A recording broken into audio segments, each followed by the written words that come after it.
What's up, Change the Channel podcast listeners? My name is Megan Grace, and this is another episode of Change the Channel podcast.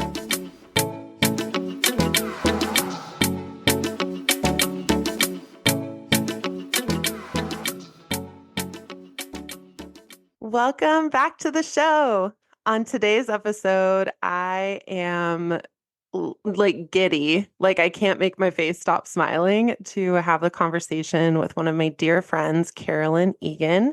She's many things. I'm going to tell you a little bit about who she is to me, and then you'll learn more about her throughout talking. But part of my experience of Carolyn is that she is a vast amount of wisdom. She is one of the kindest people I've ever met. She knows things in the realm of both Irish medicine and Chinese medicine and herbs and acupuncture and food therapy, and pretty much from a headache to me trying to figure out my own hormone cycles. Whenever my body does anything, it asks me to talk to Carolyn. So I'm so excited to have you on the show today, Carolyn. Thank you so much for being here. Yay. Thank you for having me. I'm also very excited too.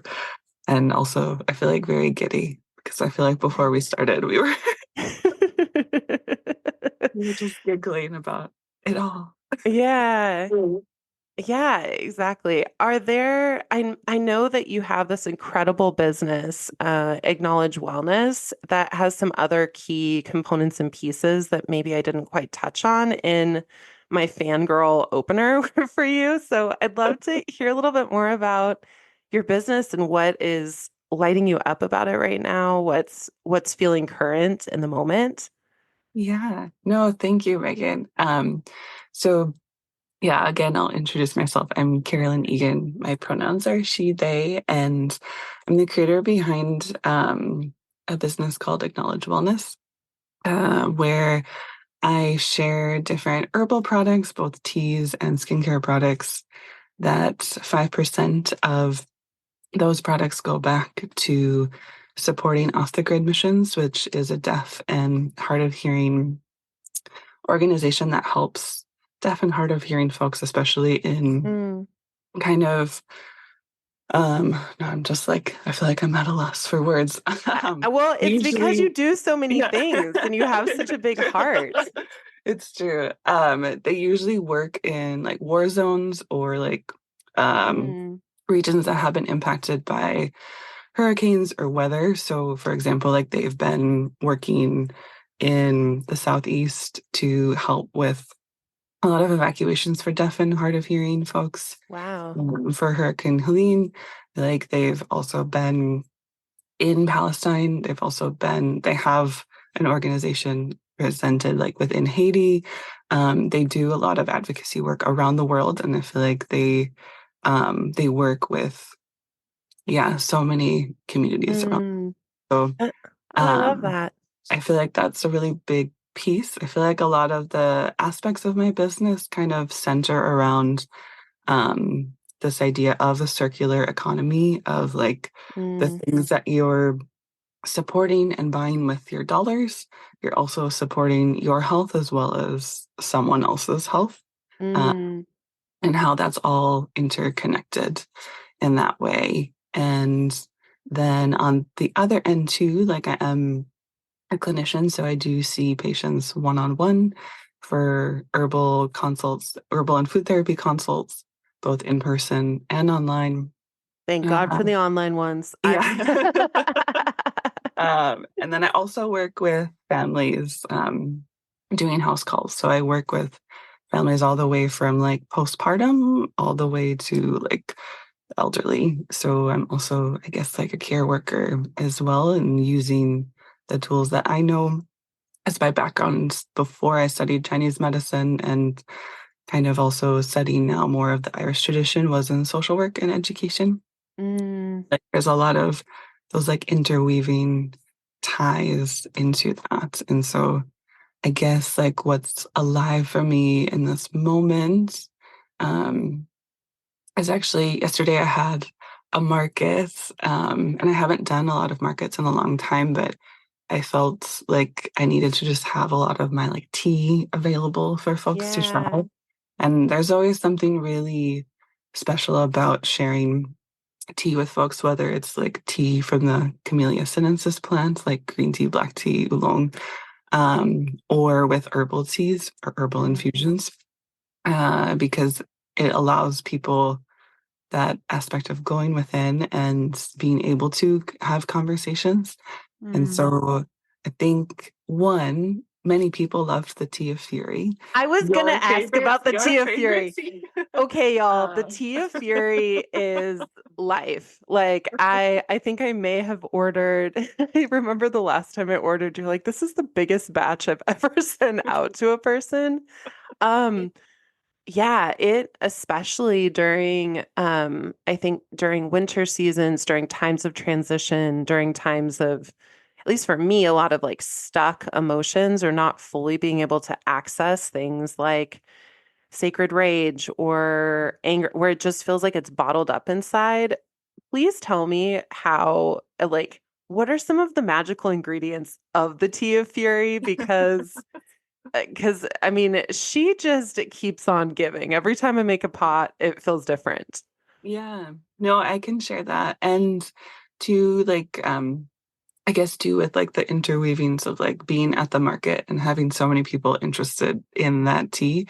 I feel like because with this week and the elections, I feel like there's a lot of us are grieving and a lot of us are Mm, feeling a lot of different emotions. And so I feel like it created an avenue for conversation where people mm, like could share and have that space to be able to share. And that's the thing I love about herbs is like it allows you that invitation to be able to be in community with other people in a way yeah. that feels safe.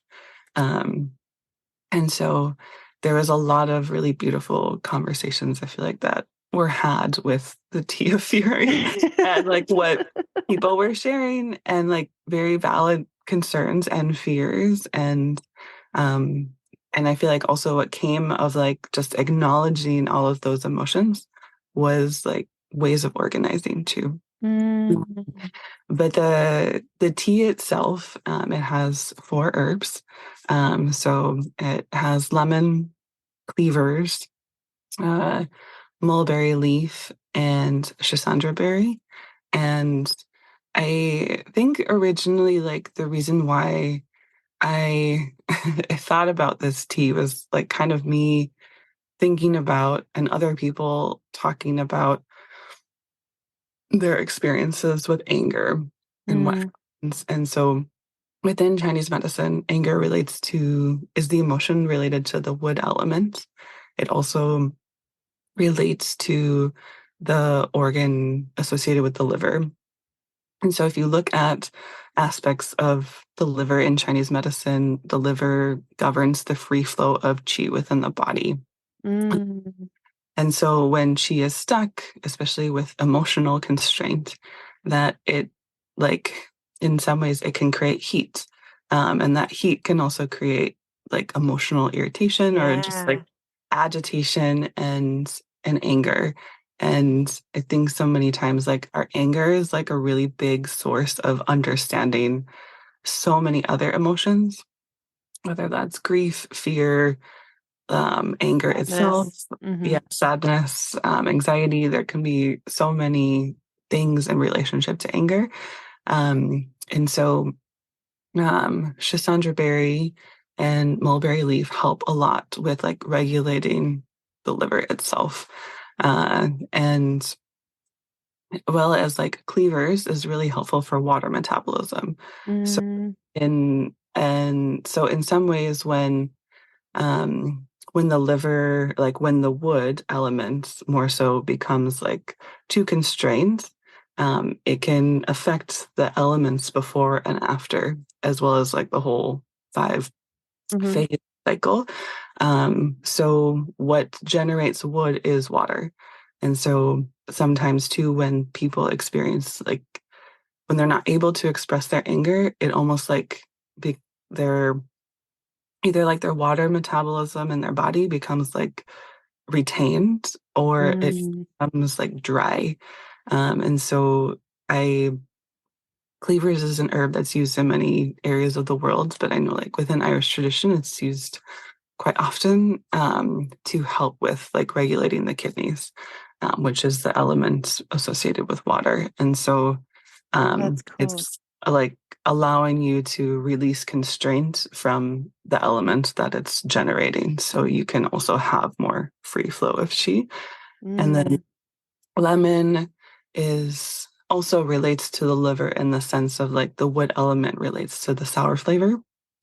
And a lot of times when people are experiencing like whether it's like suppressed anger or different aspects of constraint in expressing their anger, it also can end up kind of um, depleting your yin in that many makes ways. sense. And so lemon helps to kind of like soothe and be able to support your yin so you have that space um, I also, to look at your anger. Yeah. yeah, I also think of lemon as a brightening, like citrus is kind of a like Mm, a little bit of a like an upper. At least that's yeah. how I feel every time Yeah. I drink the tea of fury. I'm like, I feel internally slightly calmer and like I can feel things moving, but it also feels like it's done with like a brightness as well, Mhm, not like a heavy slogging through, if that makes mhm. sense.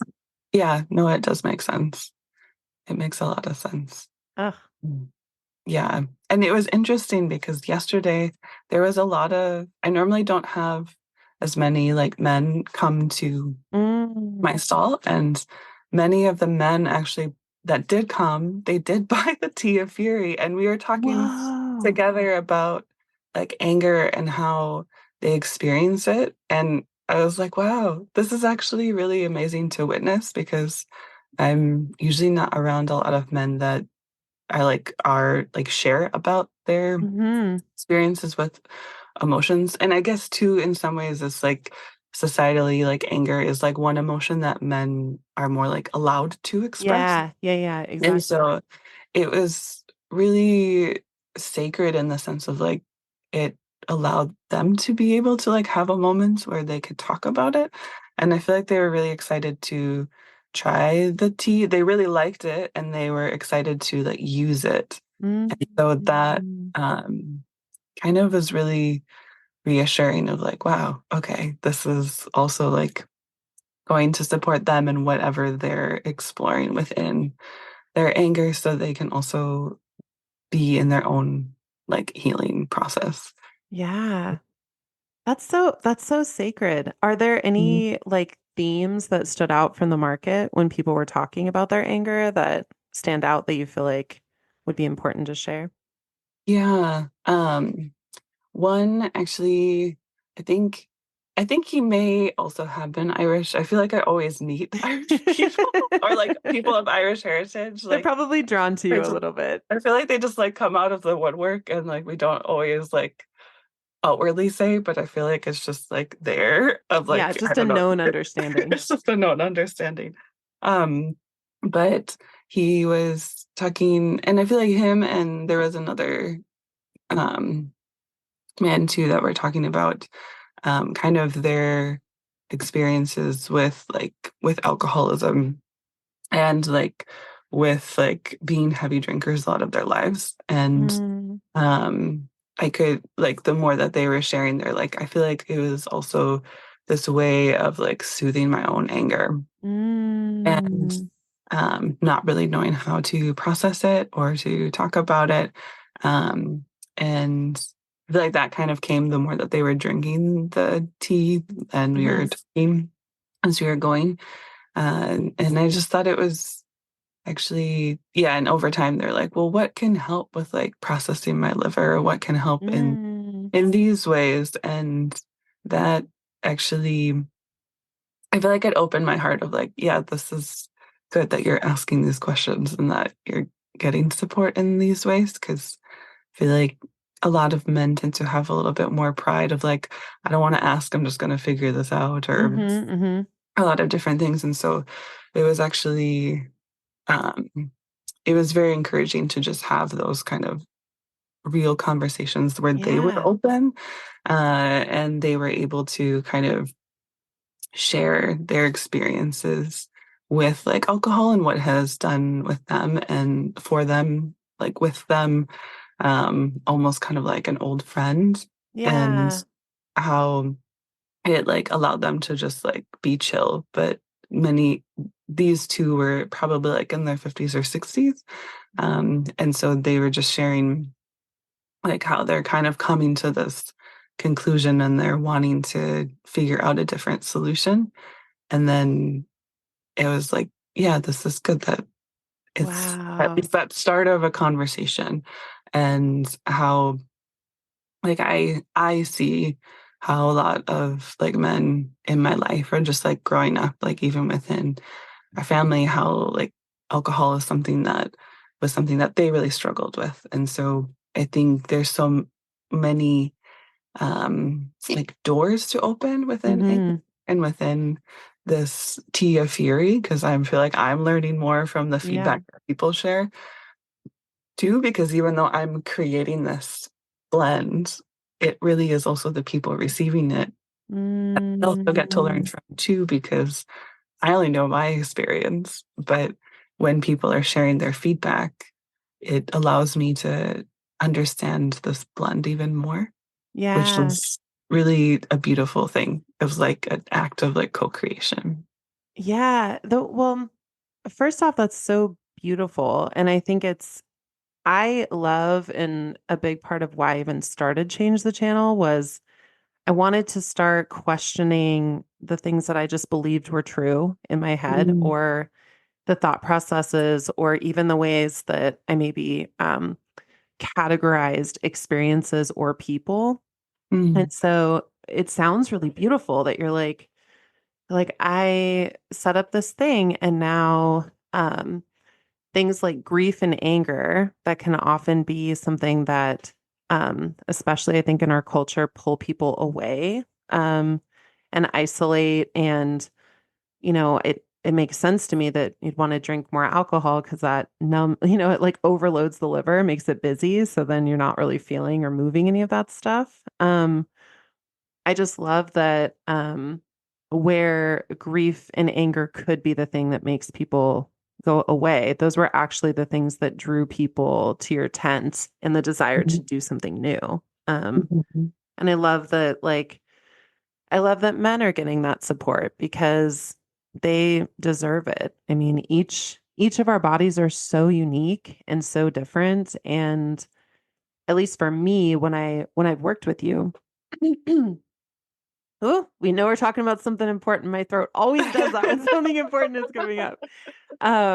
But yeah, I feel like that's been one of the most powerful things to me, is to not look at a one size fits all way of supporting my body, because as you know, I'm like almost obnoxiously aware of what my body needs and what it's doing, and I'm paying attention all the time. But like it a lot of times I think traditional, or more common, we'll say common ways of treating or caring for our bodies in this particular society makes it one size fits all when everyone is so unique and different. mhm. Yeah, Yeah. it's so true because I feel like that's almost like the gift I've noticed with like even doing like one-on-one consults for herbal medicine, and kind of making my practice more that compared to more acupuncture based, Hmm. as well as just like being able to share tea with people and doing like educational classes, because I feel like there's so much of like this invitation to be able to know like what is your experience Hmm. and how like herbs, food therapy, lifestyle support are just an addition for you to like know yourself and know what is the edge between like your normal Hmm. and that is, or like, and then when it becomes off balance.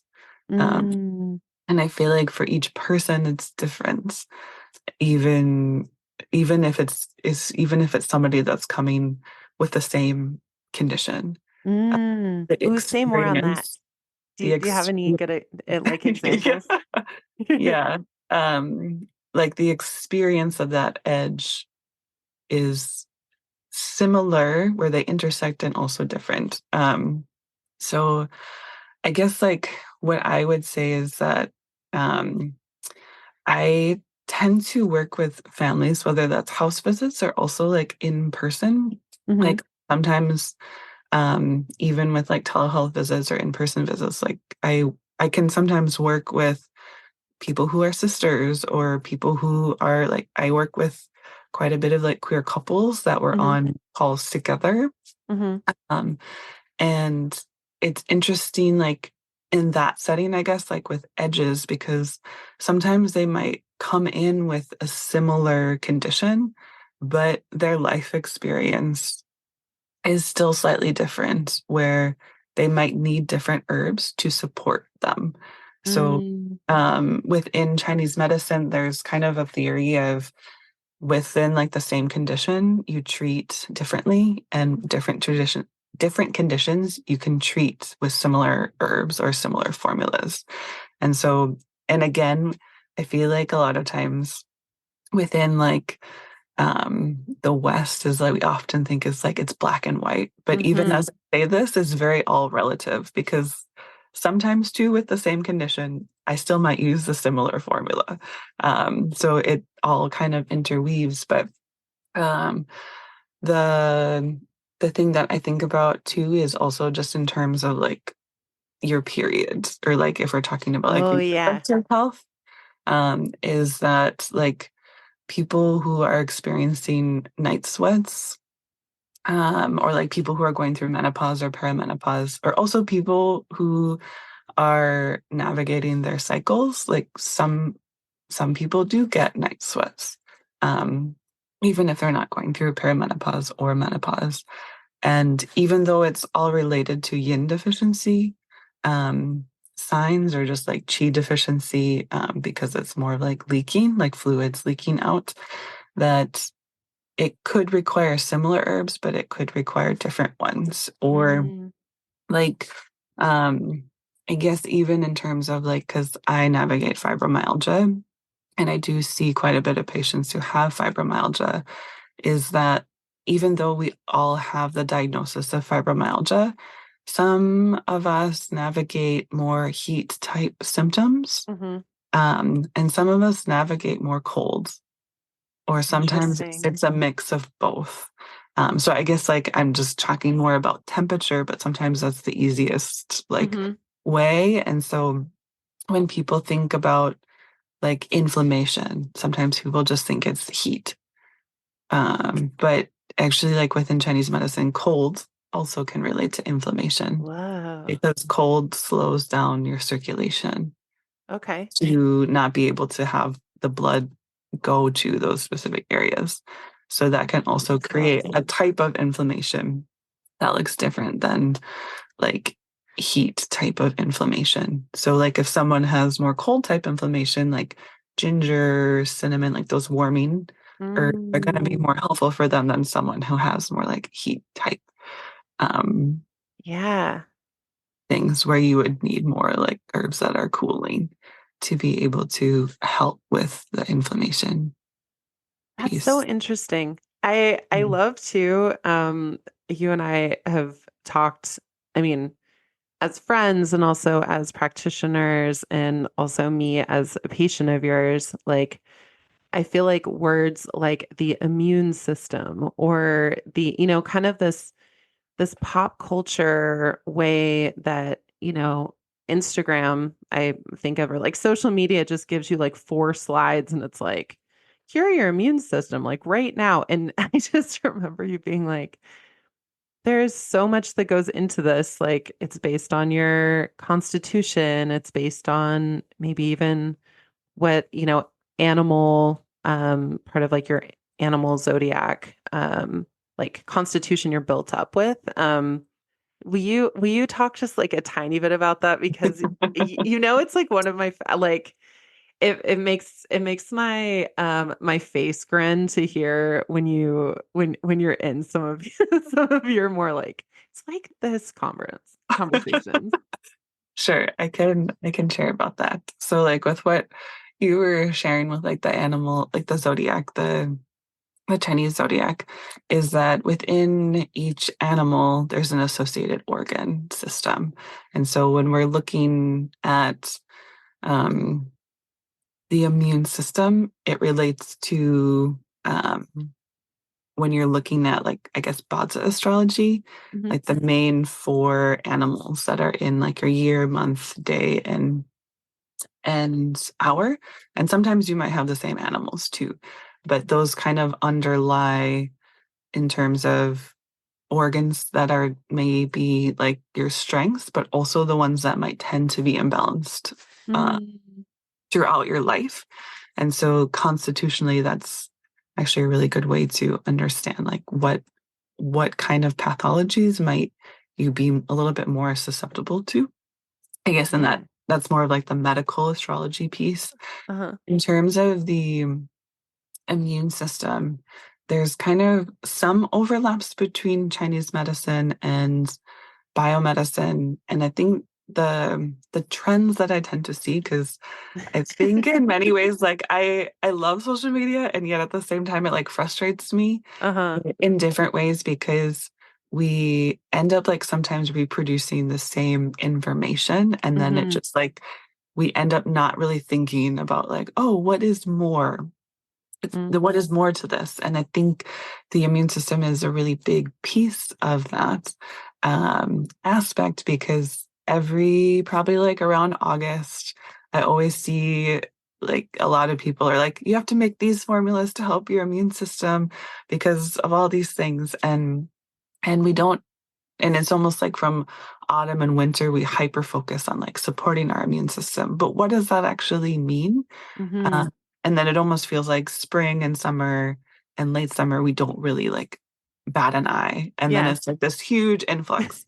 Um, but because like I also work with a lot of folks who navigate allergies like that all, or autoimmune conditions or a lot of different types of things, is that there's so many aspects that can affect our immune system, whether that's like our like there's a kind of a developing field that has been around for a while. It's called neuroimmunology, and it Mm. also talks about like the nervous system and its effects on immunology. And I think in this way can see actually how people's marginalizations within society impact their nervous system and therefore impact their immune system. Um, Mm. and so, because I work with a really diverse population group of like, Hmm. I work with women, I work with queer folks, I work with trans folks, I also um, work with many Black, Indigenous people of color. I work with a lot of like elderly folks. I work with predominantly mostly disabled folks too. That Hmm. there's just a lot of aspects that I see of like when they're explaining the ways in which they've been marginalized. I see many ways how their immune system is Wow. impacted. And I think it goes back to those aspects of like neuroimmunology, of like those connections of like if you are experiencing racism, how like over time that's going to impact your immune system because it raises your level of stress, Hmm. as well as it raises like that stress of like, are people like genuinely wanting to connect with you?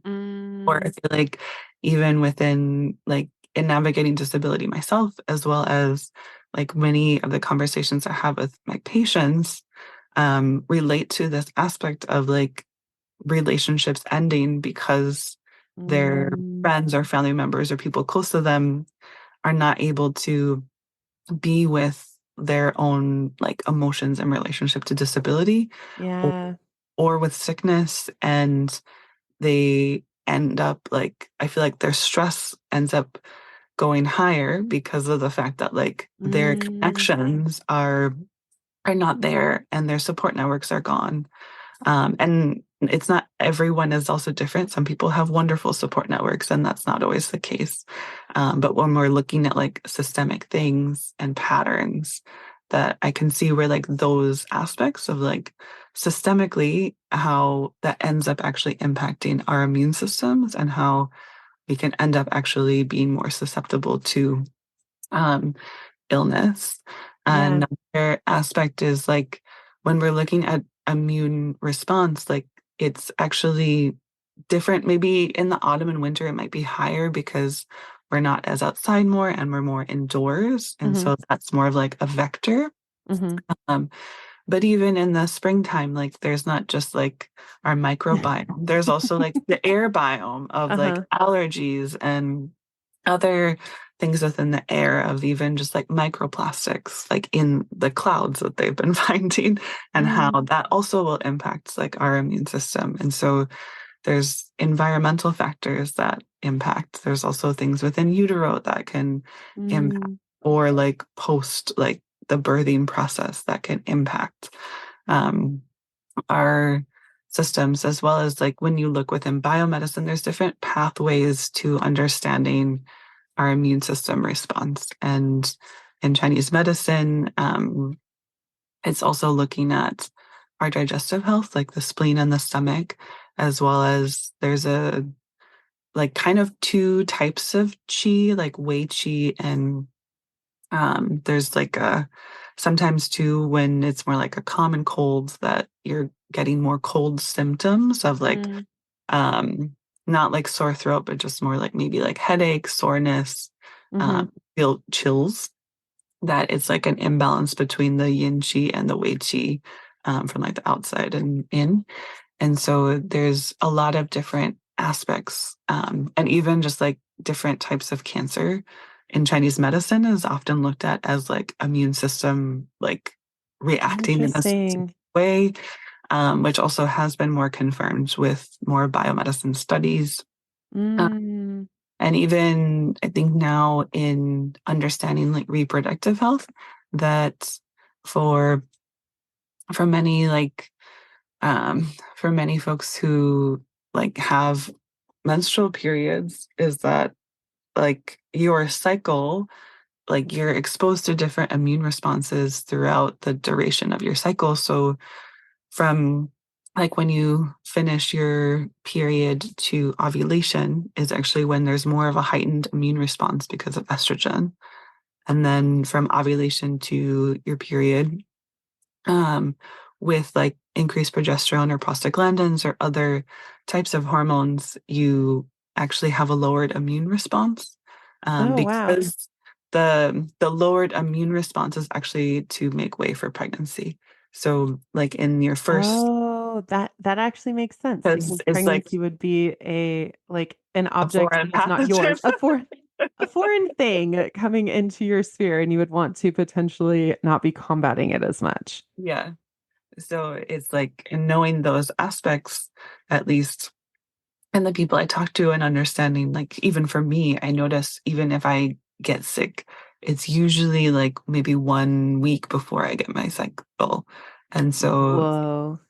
and when I talk to other folks too, that is when they notice those things. And so it's like our immune system is so much more than just, um, I guess even what I see on Instagram is like it's so much more than fire cider. And I love fire cider. I think it can be such a helpful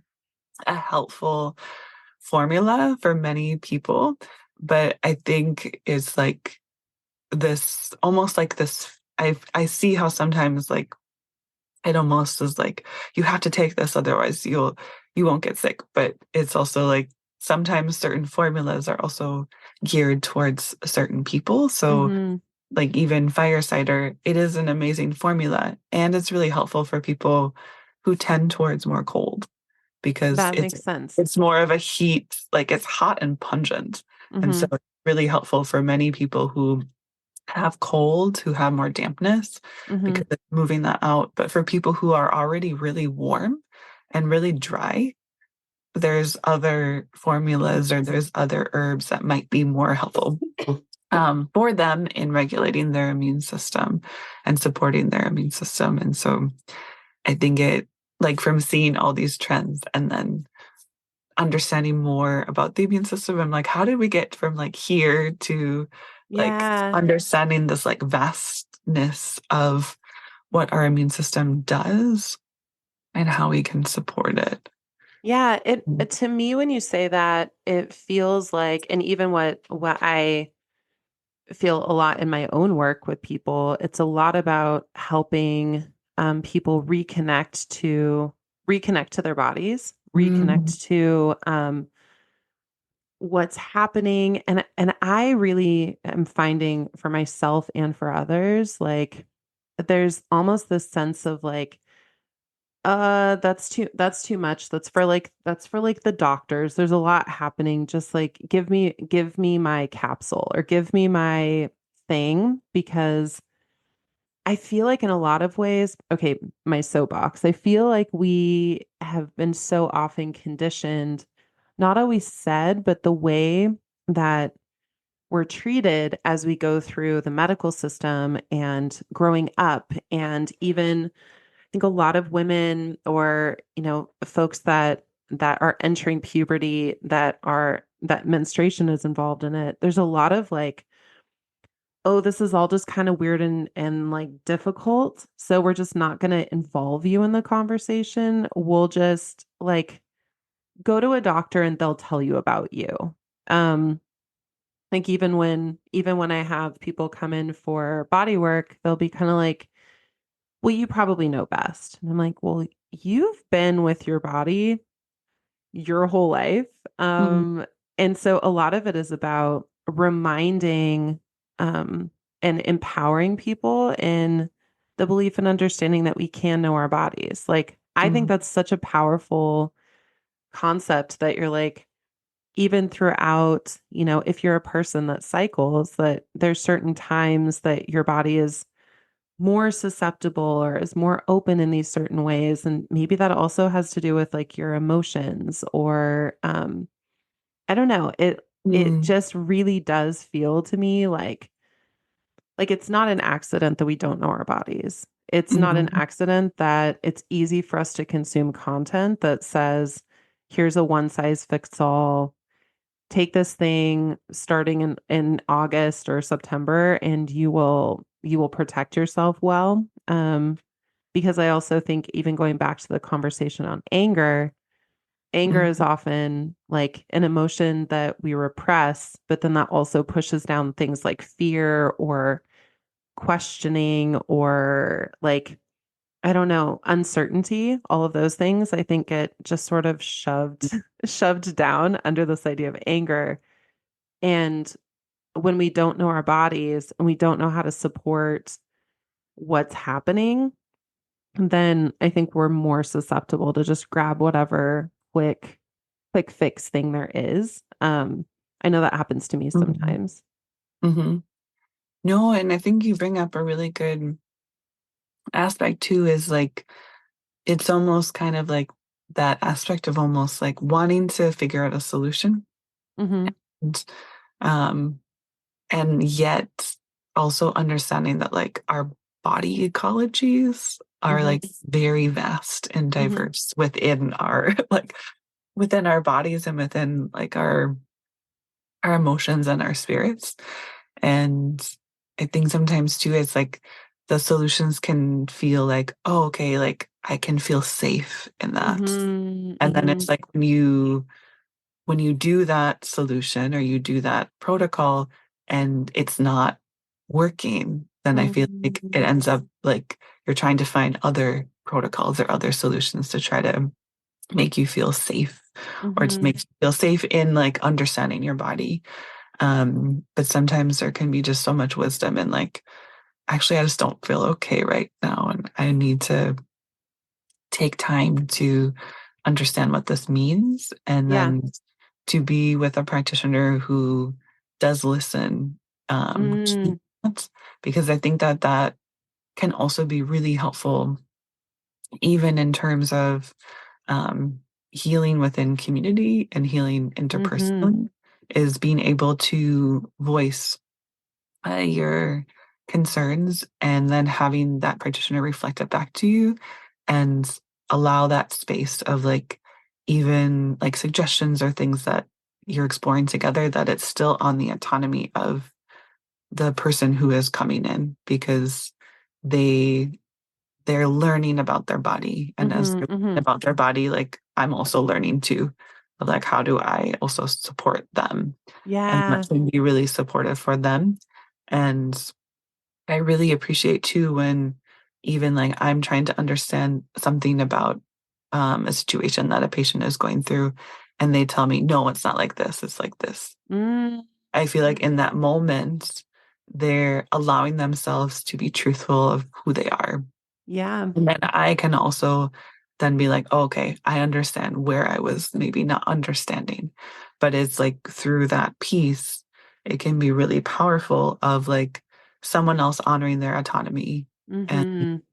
and I guess like a really big example that I would give is with a lot of folks that I work with within the disabled community. I feel like many times when they do reach out to me, they usually apologize first.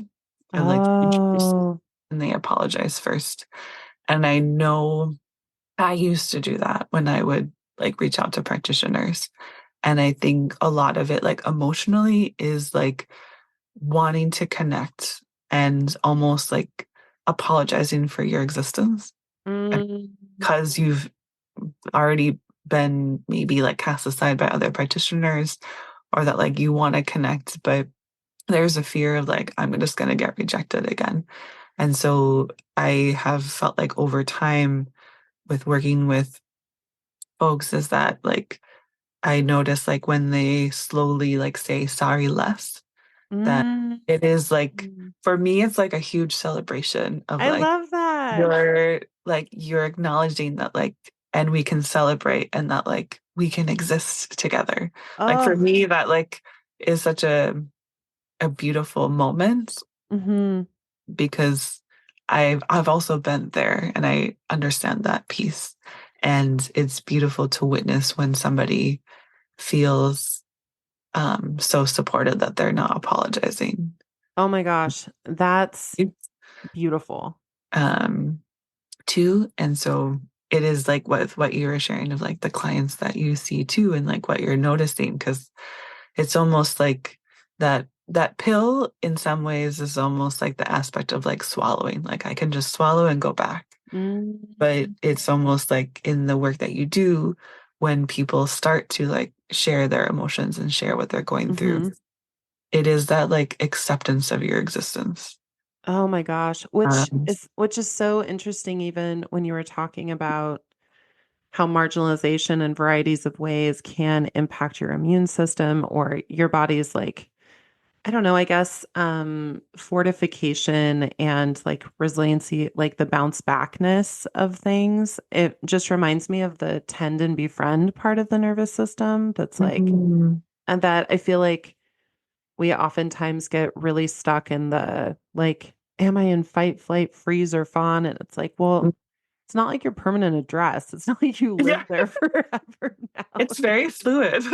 It's very fluid and it pops up in a moment. And it, like, there might be some that are easier to grab to, but I think what you're speaking to is the power of like the ability to exist without asking, like, without apologizing, is that body's desire to like tend and befriend with someone else and to be Mm, like, oh, I can exhale, I can open, I can be receptive to something new.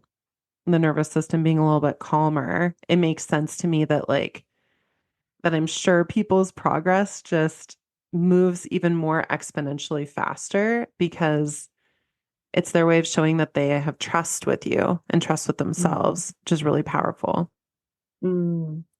Yeah, it is really powerful. And think it's something that takes time too. Hmm. And I know many people are like, no, I just want to get to that like thing. But I think in so many ways it's like we can we can desire to have that thing, and also know that like it's this process of like always undulating like fluidity. Hmm. And being, it's almost like um, building resilience around that piece. Mm-hmm. Mm-hmm. And I know like too, we were gonna talk to you about like the pig I was energy. just Like we're about to in get to that. It's the like you're wood in my pig, head. like this month within like the Chinese zodiac and like Bada astrology is the month of the wood pig, and the pig is um The pig is ki- great.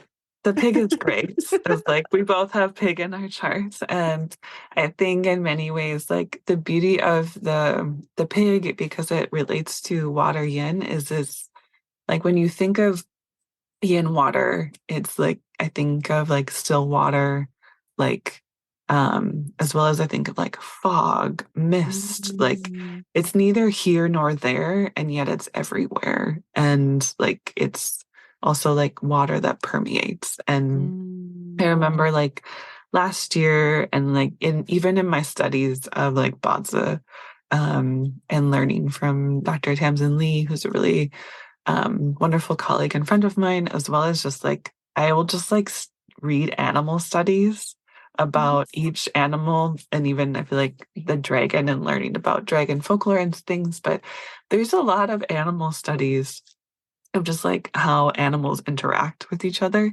And mm. it's so fascinating because like the pig, I remember last year I was reading this like 40-page study. I went down a rabbit hole You went down a that pig hole, is what it I sounds went down a like. pig hole. Yeah. The rabbit is our friend. I went down a pig hole, and this relates to this aspect of like becoming or just like this destination because of like the aspects of yin water. And in the study they were talking about how pigs like exhibit, I can't remember, it's some type of like emotional intelligence. There's a specific Hmm. word, and if I find it, we can add it to like the show notes or Okay. something. But that they have this ability to be able to feel exactly what someone else is feeling or what another animal is feeling. And so Whoa. they're able to literally put themselves in someone else's shoes. And I think in other like people that I know that have pig pillars, I feel like that's actually something that is such a huge strength. And it's funny because Mm. today is actually the day of the earth tiger. So I'm like, Which is huh, our friend. yeah, which is our best friend. But like, okay, this is really funny. Um, but this aspect of like the pig or like actually like pigs in this realm, like being able to do that, I think really is a very beautiful thing. And it allows um a lot of, I think, aspects of like higher emotional intelligence of being Hmm. able to understand like what that can feel like, how to verbalize it, how to like non-verbalize things too. Hmm. Because I think sometimes the pig can struggle with words of like verbalizing things until they've worked through like the non-verbal aspects of that Hmm. in water. But I think along with these aspects of like the wood pig this month and the aspects of the pig is that I think this time will almost require different strength of the pig. Like I was Hmm. reading somebody who was talking about this aspect of like, because right now I feel like we're in times that are quite chaotic, and they there Understatement. yeah, it's a very understatement. It's like um, very, very chaotic in every which way, also globally too. Hmm. And Hmm. they were talking, I think it was like a Harvard Business like review study of just what is effective leadership in crisis. And Mm. what they were talking about was this aspect of holding, and how this also goes with our previous conversation, what we were talking about earlier, but also with the pig is like the aspect of holding is to acknowledge someone's emotional struggles. It's not always to like have a vision in crisis Mm. because you don't always know how that vision is going to hold, because people can hold on to that vision and then just feel dismayed when it's not happening. And so Mm. the aspect of like effective leadership within crisis is actually to be able to hold someone's emotions and to allow them to acknowledge what's happening so that way they can feel more freedom in knowing that Yeah, there's like safety within chaos of that like I absolutely. acknowledge that these things are happening and then we can slowly like move through these processes day by day because Hmm. chaos changes very fast or very slow or Hmm. there's no rhyme or rhythm to it. It's just chaos. And Right. so being able to hold is such a beautiful piece of what the pig does because I feel like the pig in that aspect of like holding so much emotional wisdom is being able to hold that for other people. Hmm. And I think that that often within our world gets overlooked as like nothing, like it's not important or Right. nothing. Or that it's expected. Like people are Yeah. like, Six. "Oh, you're nice. You've got this," right? As Yeah. opposed to, no, this is actually a major piece and component in trying to create a sense of power in a place where it feels chaotic. Like Yeah. it's the ability to ground down into something without just feeling like picked up by every wind and like movement. So yeah, it's Mhm. very important. And I think I mean, you and I are both like both have pig in our charts. So I'm like have big feelings about that. But I really am excited that we're having this conversation during the month of the pig, during this exact moment of varieties of crisis in this like, in our space because we're two pig folks that are like, all right, like how can we hold and not ignore what's happening, notice what's happening, but still, to me, sometimes the water element of the pig creates like a buoyancy. It's like, Mhm. you know, because, because that is a part of ourselves, it's like, okay, great. I can be buoyant when it feels like things are sinking, and that can Mhm. create, and almost doing the inner work on ourselves, learning our own emotions. Then when we notice it in someone else, for example, the Tea of Fury, when I'm like, okay, great. Like now, like anger doesn't make me so scared anymore. My own anger doesn't make me feel so scared. So I can be with someone else's. And I think that's one of the biggest, like if I could just blow a little like wish thing out to the world, I really wish that we could hold more understanding for the fact that regardless of whether we agree, other people are having emotional experiences, and to be curious and to create a little bit more holding and less like immediate reacting and chaos, because that just kind of keeps the cycle of busy work, if that makes sense. Mhm. Yeah, no, it does. And I think like within that piece too, like kind of adding Uh-huh. do that, as well as like the pig rules the Sanjiao channel in Chinese medicine. And the Sanjiao, I think now has been kind of more confirmed as like the interstitium, like fascia Hmm. per se, maybe within like biomedicine. But the Sanjiao is like rules all the water passageways. And so it's the one organ that goes through all the systems of like Hmm. the upper part, so the upper jiao, the middle jiao, like the center, and the lower jiao. And so with like this sensing from like the pig, Hmm. it's able to like sense a lot of these aspects because it can sense the whole body. And Mm.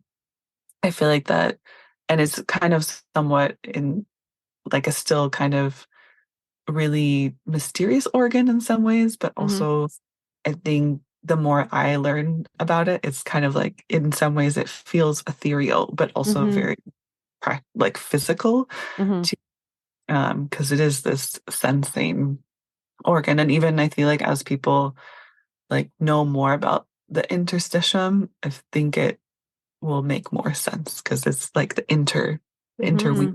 of everything. And because like the pig is like the last animal, it's about completion. So Mm, like those interweavings is like those things are so important. And it's like in that holding, it's like we can then move like fully like embody moving forward and what that mm. Which is um beautiful, right? To me, it almost feels like both the passageway and the bridge. It's like and mm, we need both because to get from one side of anything to another, you need some kind of way to traverse that middle space. And so it almost to me feels like those of us that have pig in our chart have kind of this ability to be like, cool, do you need me to create like a bridge this way? Do you want to like float across? Do you want to like fly across? Like what do you want to do? But being mindful of all of these, the in between, like where we haven't quite, we're not in the space where it's not working and we don't fully have the solution yet, but the curiosity and the bandwidth to be in the unknown is actually like a major gift, like major mhm, gift. And you have mhm, a double dose of it, which is why I wanted to also touch on because right now I feel like there is this sense of like fear, especially around like women's healthcare and body autonomy of those of us that can bring forward children from womb spaces and the understanding, it's kind of that like sacred in between space of like mhm, these two things. You have been so deeply supportive for me in going from the one side of the thing of like, I don't understand my body. I'm actually slightly afraid of my uterus. I don't know.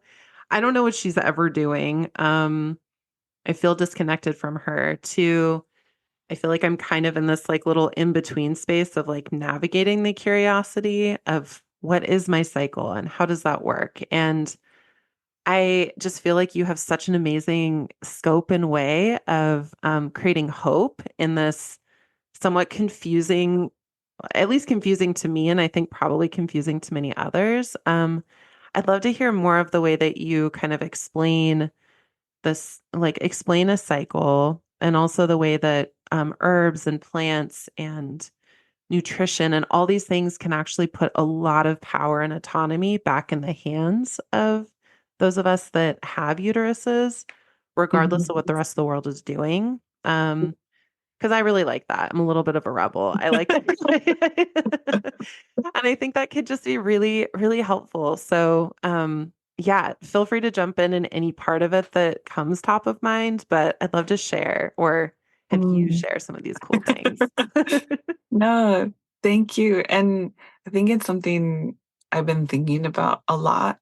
And it's interesting too because I know when people look at my page, like I'm I guess I don't really share so much about like your cycle. But Hmm. then I feel like a lot of the people that I see, we end up talking about our cycles. Um, but I think in some ways and maybe it will change over time to like what I actually want to share. Because I Hmm. think sometimes, again, like when I look at social media, I see so many accounts that are like really specific at like talking about it, about like noticing like different aspects of your cycle and what you can do. But then I feel like the people that I see, and there's probably like are still learning about their cycle. Hmm. So I'm like, wait, where is this? There must be this huge discrepancy of like what's You happening. mean you're finding an in-between space, Yeah, Carolyn? and Like, in but for between, yeah, imagine it's true. that. Okay, In between space, I see you, pig sister. yeah, which is kind of like the that discrepancy piece. Hmm. Um, and so what I noticed, and even within like Chinese medicine, is that like the health of your cycle determines so much of where you are. Whether that's also like other, if you have dysregularities within your cycle and you're also navigating another chronic health condition, is that your cycle is like a huge indicator of your overall health picture.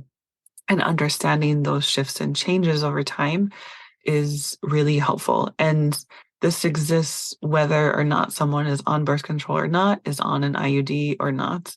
That like there's a lot of things that folks can do in order to really understand the nature of their cycles. And I think it comes with a lot more like expansion. And I feel like Mm-hmm. maybe the social worker in me is like sometimes it, for some people, it can look like talking to their family members for the first time about their cycles, because understanding like what someone's cycle is and within their family, they can start to maybe understand like patterns, or Mm-hmm. sometimes things skip generations too.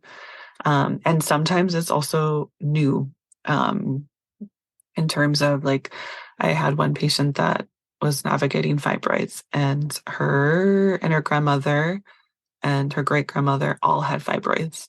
But then when we looked deeper, there was also aspects of sexual assault within each, Mm-hmm. as well as other different traumas that were being experienced and that were being not really talked about within the family. Interesting. And so there's also like those emotional aspects of like Ugh. understanding your cycle, from that way, from a lineage point of view. Or Mm-hmm. even if like a family member maybe didn't have like that same issue, it still allows that aspect of like to be open, to be out in the open and to share. And I think that that's actually a really big piece of like understanding our autonomy sometimes can come from listening to other people's stories and Mm-hmm. understand like, is this what my experience is? Is this not? Because sometimes we lean into like, this is my experience, I'm relating. But sometimes, even if it's someone's experience and it's not the same, that also gives you information too, Mm-hmm. discernment to be like, oh, okay, this is something I relate to. This is something I'm not. But maybe for Yeah. someone else, I can share this other story. That So reminds me of like the foot feels the foot when it touches the ground. It's almost like we need something outside of ourselves that either relates or doesn't to be like, oh, this is where I end, this is where I begin. Um, yeah, that's really fascinating.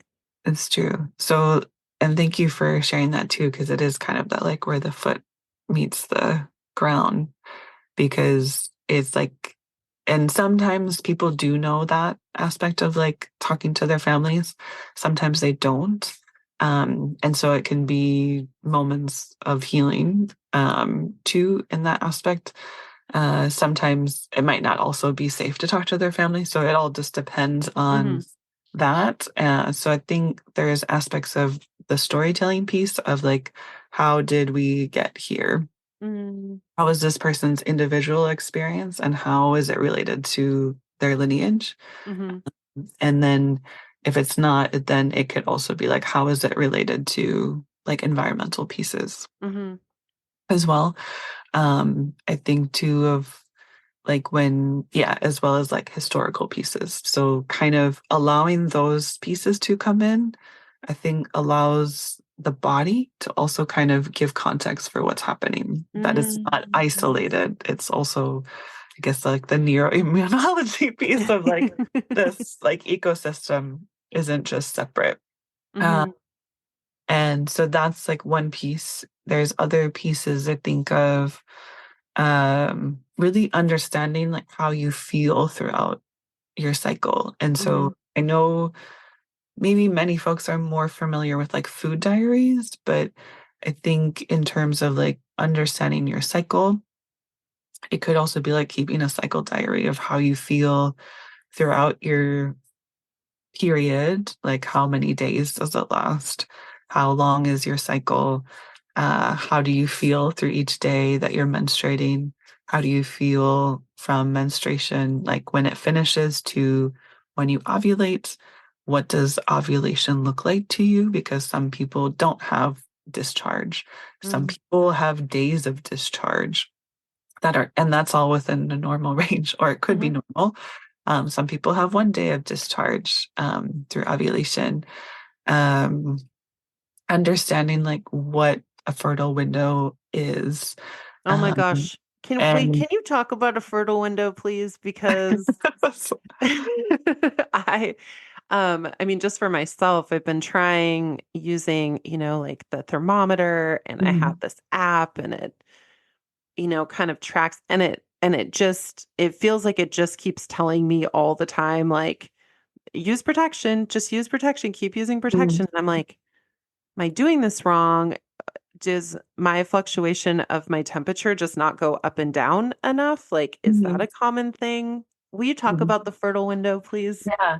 And like, yeah, I can. And like from what you're sharing too, it's like the aspect of like also autonomy within the app of like, Mm, we also in some ways like if even if we send in like all the information, we're also allowing an app to mm, also govern our own autonomy of what we know for ourselves. Or mhm. it might also create confusion of like, I feel like this way, but the app is telling me something else. And Yeah. so it's like it can be really helpful. I'm not denying that either. And it's like again, the in between of like it can also create confusion of like you knowing your body. Of like, Yeah. is Mhm. tech knowing my body more than me? Man, that's a Um, tweetable phrase. Is tech knowing my body better than me? so there's I guess there's many aspects to look at it. And like the so within the fertile window per se, and people might also have slightly different fertile windows, but in general, it's usually the fertile window, I guess, like the definition per se, and it might be like, is usually like a couple days before you ovulate and a couple days after. But even from what I learn from other folks, is that like it could be even like 3 or 4 days before or 3 or 4 days after. So usually, I guess my window is probably give or take 4 days before ovulation and 4 days after. And so I think in knowing kind of those general pieces, and knowing like when you ovulate, it's like people use that to be able to become pregnant. Hmm. Sometimes people use it to avoid pregnancy. And so when we are talking about reproductive health, it's like that autonomy to choose based on what you know with your body. Hmm. And how that is so helpful. And how I think when we look at just folks not understanding their bodies and understanding the cycle, it's not just like from when you're a teenager to like when you go through menopause. It's not that like black and white because I've met people who didn't even realize they were going through menopause and they didn't really understand their cycle. And so they've gone their whole life without understanding Hmm. the cycle. And in my heart, I like feel kind of heartbroken Hmm. in that way because it's like you've gone your entire life without understanding your own body. And Hmm. it's not, I think sometimes we're like, well, it's their fault. They did this. But it's also I like, don't think so. yeah, no, exactly. It's like we are not educated enough to the degree for us to really feel comfortable knowing where our cycles are. Hmm. And like a 2 hour like sex education class in middle school is not enough for Hmm. people to really understand their bodies or to have like it's almost like continual conversations with people. Hmm. Our cycles change over time. Our cycles change based on so many factors that it's an ongoing conversation for us to know like what is our edge and what is like. Hmm. Yes. And when we reach those edges to like seek out a practitioner or to just Like like, you. yeah, Seek out yes, a you Carolyn. can seek out me. And so it's those aspects of like bodily autonomy that I think I'm realizing like it's more than just having access to plan B. It's more than having access to these things. It's like those are important. And it's also us knowing what our cycles are Hmm. and knowing like when we're reaching these stages. Because even like how menopause is seen here is very much like your life has ended. Yeah. Goodbye. But and how so many people don't have a lot of support, even going through perimenopause and going through menopause, and how even in Chinese medicine, like going through menopause is considered your second spring. It's a different birth Mm, cycle. And so if we thought about it differently in the way of like you're going through another portal and you're going through a different facet of your life, that is like we would look at people differently in that way. And it mm-hmm, would be something that could be embraced, the same as like embracing when your cycle starts. mm, And so it just makes me realize like throughout our entire cycling period, uh, there's a lot of things that shift and change, and having that openness and conversation, I think allows for that, for ourselves to have more bodily autonomy. mm-hmm, And I think sometimes the conversation just goes to kind of what we were sharing earlier of like of just like, just grab this pill. And mm-hmm, it's, that might be helpful in the moment, but then do you understand your cycle moving forward? mm-hmm, You have support after, or um, even for people who are trying to get pregnant and then have gone through like a miscarriage of like, how do you take care of your body through that? Or even mm-hmm, people who have had an abortion of like, how do you honor those cycles, both like emotionally, spiritually, in like grieving this period or not grieving or celebrating, or there's so many mm-hmm, emotions that happen because many people that I've talked to have felt a huge range of emotion mm-hmm, in different ways, and how that also is honoring someone's body autonomy, and like how then do we want to move forward, and how do we like, because the cycle in that way has changed and shifted, and so how do we move through that next cycle mm-hmm. too? And so I think it's just making me realize like there's so much more to Yeah. this than it's like the and of like um How very those, pig of you. yeah. It's like the like having access to those things are supportive in those Mm-hmm, moments because that might mm-hmm, be needed, and then afterwards how do we seek networks of care mm-hmm. too? And I sometimes don't always have the answer, but I feel like I'm learning with each person that I work with and understanding my own cycles too, because in navigating fibromyalgia and having fibromyalgia, I noticed too of like sometimes my worst episodes were like right before my period. Um, as well as like I usually would say like the trifecta of like I would be Mm-hmm. like on high amounts of stress. I would be like probably a week before my period, and the barometer pressure would change. And Oh. when all three would happen, I feel like my body was like, nope, you're not getting out of bed. Mm, It's just not happening. But the more I noticed of like how to support my cycle, especially post ovulation, I noticed that like the severity shifted greatly mm, too. And so even though I'm sharing it more from like what I see from patients and clients and friends too, mhm.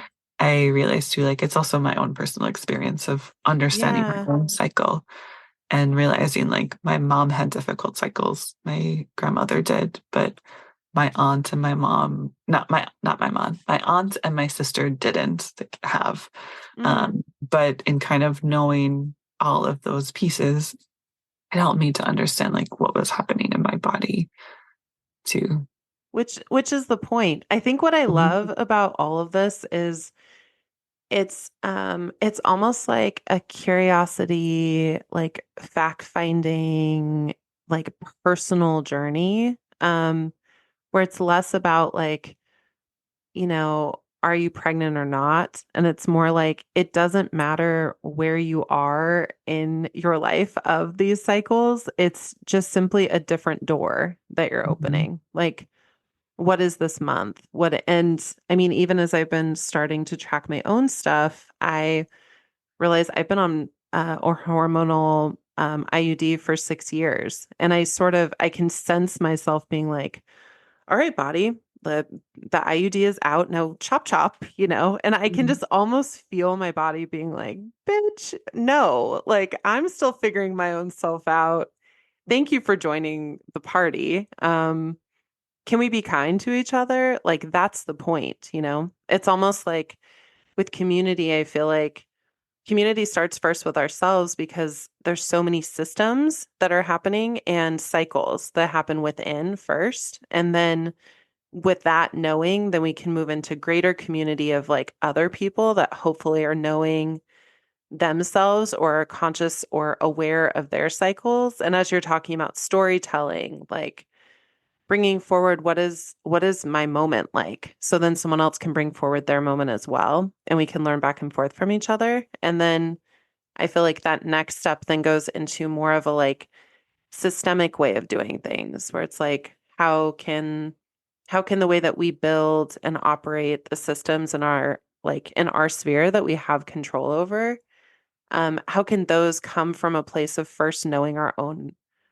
rhythms, like our own selves, like being aware of ourselves to realize how versatile and vacillating we even are, then that probably means most everyone else's as well. So Mhm.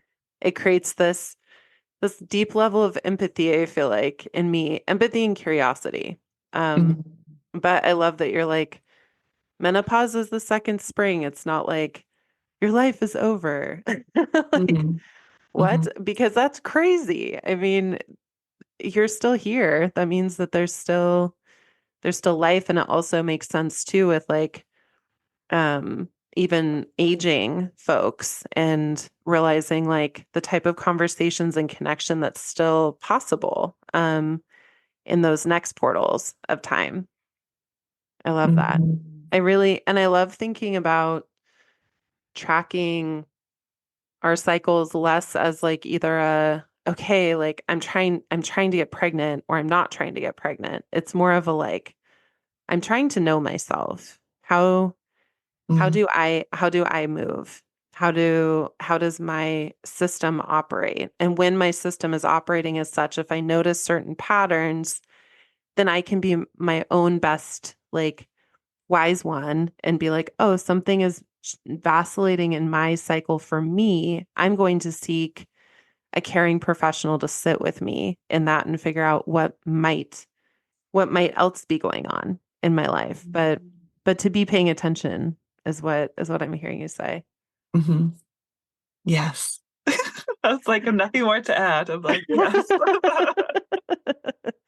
Oh, Carolyn, thank you so much for all of your wisdom and for this time and this conversation and two pigs together, just, chatting about the ways to like to keep some buoyancy in the space of anything from like using so I would say too right now during this time, do you have any particular teas that you're offering? I know we have a couple extra minutes at the end of the pod, and I'd love to know like what are you most excited about with the teas that you're offering right now?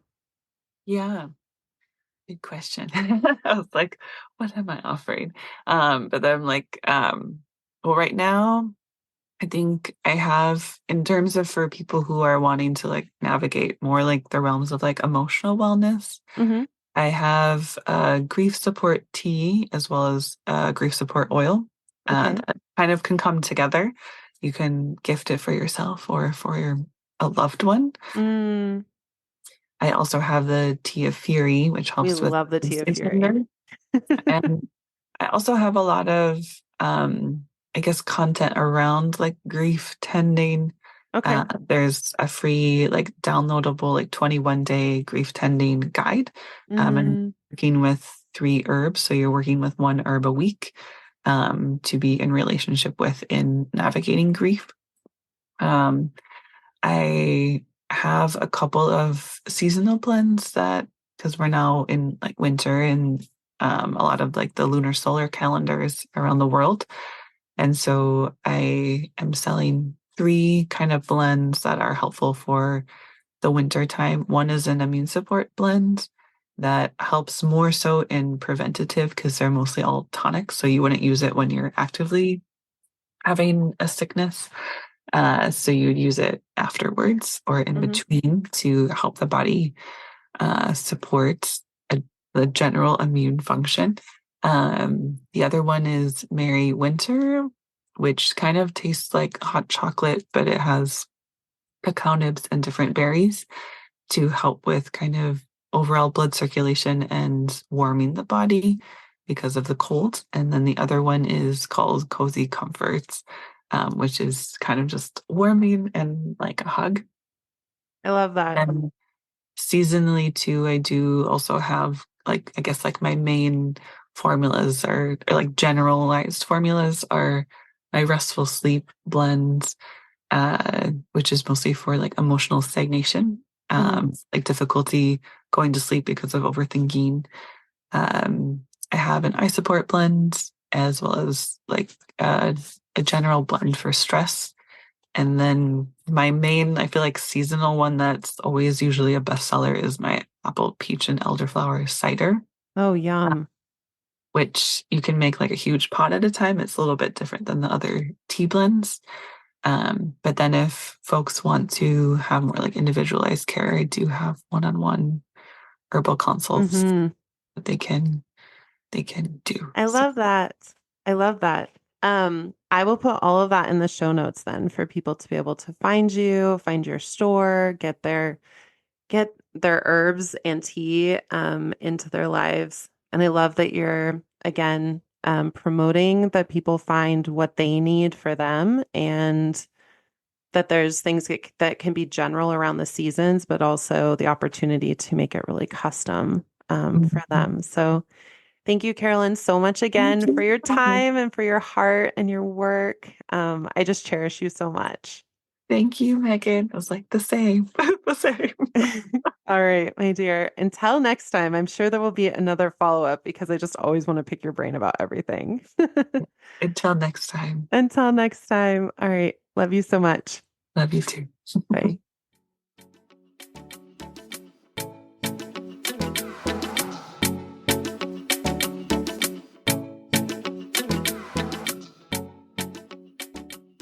She is someone that I just feel like everyone in the world would benefit from knowing, seeing her work, being enriched by her knowledge and her herbs. And our hope on this podcast was to instill a feeling and an understanding of body autonomy and hope, and that there are needs. And we, like at Change the Channel, my biggest goal is to allow you to feel the most freedom, the most levity, the most possibility, hope, and curiosity. And so if any of these topics resonate with you, if you're feeling just called to know more about anything from your own body constitution, from a Chinese medicine perspective, or you also are interested in learning more about how herbs can help you in your, desire to either become pregnant or not have a baby right now, or any and all of that. The landscape of just news and things feels a little bit bleak, and we don't have any time for that. We have no time for sitting around and feeling like we don't have options. This is especially for my friends that are living in, states where it feels like your choices about your body are being constricted in on, or if you're feeling any fear about that at all, please, please, please reach out to either me or Carolyn. I will put both of our information in the show notes so that your body and your heart and your mind and all of your needs can be best taken care of in a way that is uniquely designed for you. Yeah, that's my rant. That's my little loving rant. My sweet loves, thanks so much for being here. This was another episode of Change the Channel podcast.